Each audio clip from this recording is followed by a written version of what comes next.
Pemirsa, rural tourism yang sempat menjadi tren dunia seiring program The UNWTO Recommendation and Tourism and Rural Development 2017 membawa angin segar bagi pertumbuhan desa wisata di Indonesia. Merespon dampak perubahan perilaku manusia yang membutuhkan tempat wisata yang sehat dan low risk COVID destination akibat pandemi ini, pemerintah Indonesia tak tanggung-tanggung memasukkan program pengembangan desa wisata dalam rencana pembangunan jangka menengah nasional Republik Indonesia 2020-2024. Salah satu sisi kebun.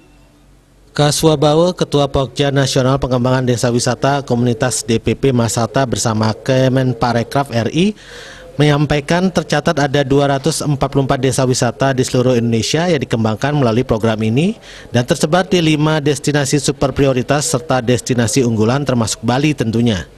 Secara geografis, desa memiliki kualitas udara atau oksigen yang lebih baik, sinar matahari yang banyak akibat sedikit atau tidak adanya gedung-gedung menjulang tinggi yang menghalangi sinar matahari, mobilitas penduduk cenderung sektoral, serta populasi warga yang menyebar dan tidak sepadat permukiman di perkotaan.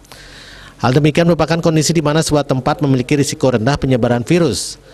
Sementara dari aspek psikografis untuk kepariwisataan, desa merupakan ekosistem otentisitas dan orisinalitas kebudayaan, tradisi, seni, dan berbagai kearifan lokal.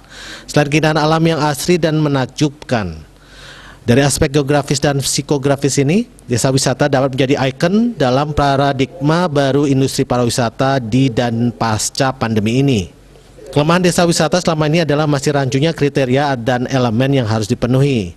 Ada yang hanya karena ada air terjun atau sawah yang indah langsung bisa disebut desa wisata.